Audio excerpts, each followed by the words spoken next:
Covering the islands of the Bahamas, ZNS Network presents The Bahamas Tonight. Most of the islands of the Bahamas have been under the threat of severe weather all day long. We've even experienced tropical storm wind gusts as well.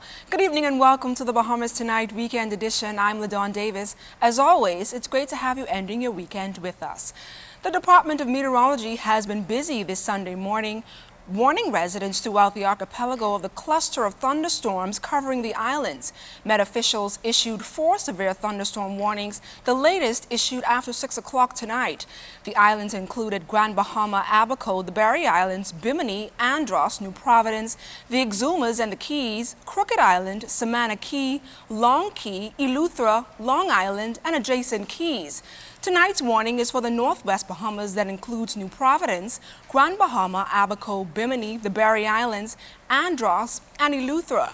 That warning ends at 8:15 tonight. This morning here in the capital, we experienced severe thunderstorms with heavy downpours, strong gusty winds with gusts as high as 57 miles per hour. There was also lightning and flooding in many low-lying areas.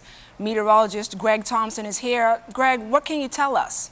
Hi, LaDawn, and good evening, everybody. Yeah, we do have a vigorous tropical wave moving through the area that's producing quite a bit of showers and thunderstorms, and northern extent of that extending into South Florida. But behind the wave, a lot of activity associated with the wave is pushing into the Northwest Bahamas. As we mentioned earlier today, severe thunderstorms warning being issued for almost the entire Northwest Bahamas and portions of the Central Bahamas.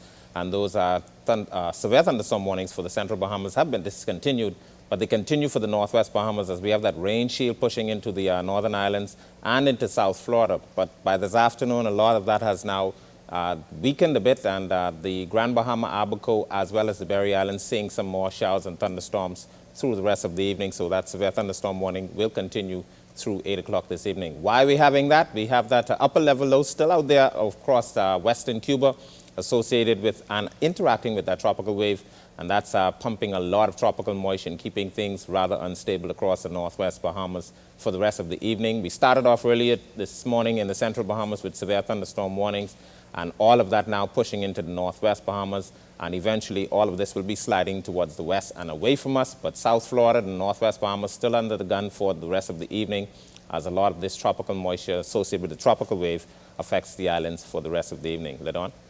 Thanks, Greg. In other news, over the past month, Minister of Labor, the Honorable Shane Gibson, has been meeting with employers, union management, workers, and executives of the Chamber of Commerce and the Employers Confederation. He says it is the government's mandate to foster improved industrial relations with all stakeholders. Minister Gibson says that mandate would be followed through with legislation. It was expected to be introduced in the House of Assembly when it meets on Wednesday, but the minister says that move has been put on hold. We have some proposed legislation in place that we're going to be looking at. They met before collectively as employees, and the government representatives came up with some recommendations. We're now fine-tuning those recommendations. We've gotten additional recommendations and positions from the unions and employers. So we intend to, even though we had a timeline to have them tabled in Parliament by next week, that's not going to be done because we have some additional considerations we must look at. And so the idea is to try and involve as many individuals as possible, those industries represented by unions, those industries represented by employers, and those industries that perhaps have no representation because they may not be a part of the Employer Confederation or the Chamber of Commerce, but they must still be represented. Minister Gibson says the government's ultimate goal is industrial harmony through partnership. As a government, we want to make sure that we can never create perfect laws, but you can certainly create laws that get the process started and make sure that we protect all parties as much as possible. Wednesday's meeting of the House of Assembly could indeed be busy for parliamentarians. In fact, several key pieces of legislation, including the mortgage assistance bill, might be tabled as early as Wednesday. Hundreds of homeowners adversely impacted by the economic slowdown and in danger of foreclosing on their overdue mortgages are awaiting promised government assistance to keep their homes. Also on the House agenda is the proposed legislation to remove the unconstitutional limitation on the police's commissioner's term in office. Meantime, former Prime Minister, the Right Honorable Hubert Ingraham, who tendered his resignation on Thursday past, is scheduled to make a farewell address. The resignation of the North Abaco MP will take effect on August 31st. The business of the House begins at 10 a.m. on Wednesday. The Royal Bahamas Police Force stepping up measures to curb illegal operations in the country. These include any establishment doing business without the proper authorization or business licenses.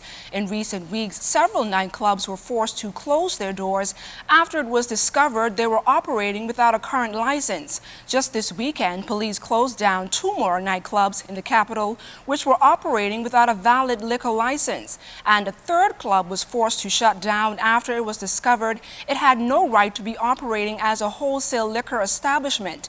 These recent operations by police were conducted between Friday and Saturday. Meantime, police also arrested 29 people for various offenses, including armed robbery, stealing dangerous drugs for immigration matters, and outstanding warrants of arrest.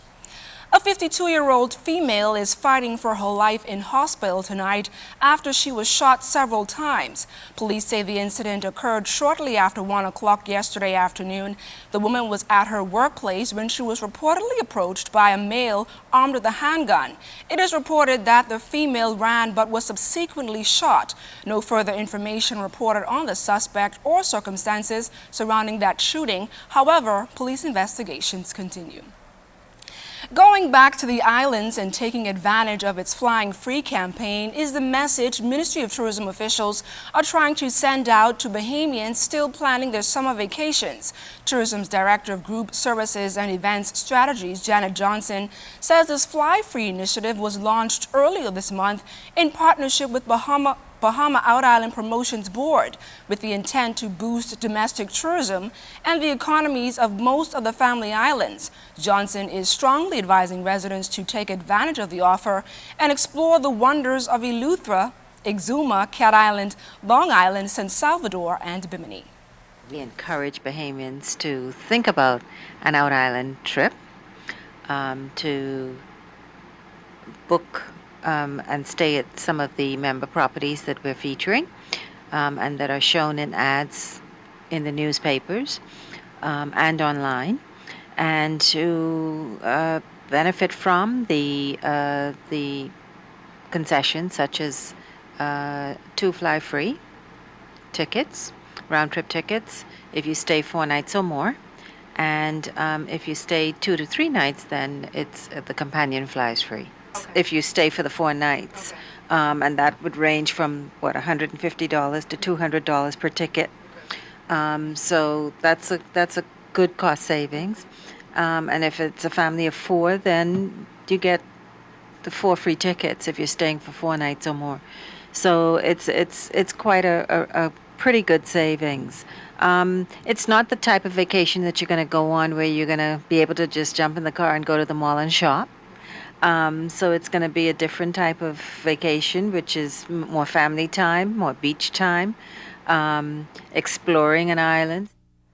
Johnson says although the domestic tourism campaign was launched a few years ago, she expects Bahamians to become more accustomed to freebies in this new Fly Free initiative. Our expectations are that it will grow exponentially, that we will begin to see the program grow year on year, and we plan to have it in the market for the full year, so Bahamians will have that opportunity. It's not available on dates when we are typically full. Say, for instance, if there's a special event going on in a particular island and the hotel rooms are taken, then it doesn't apply then. When we come back, 7 young ladies vying for the Miss Bahamas Talented Teen crown. We'll introduce them to you coming up.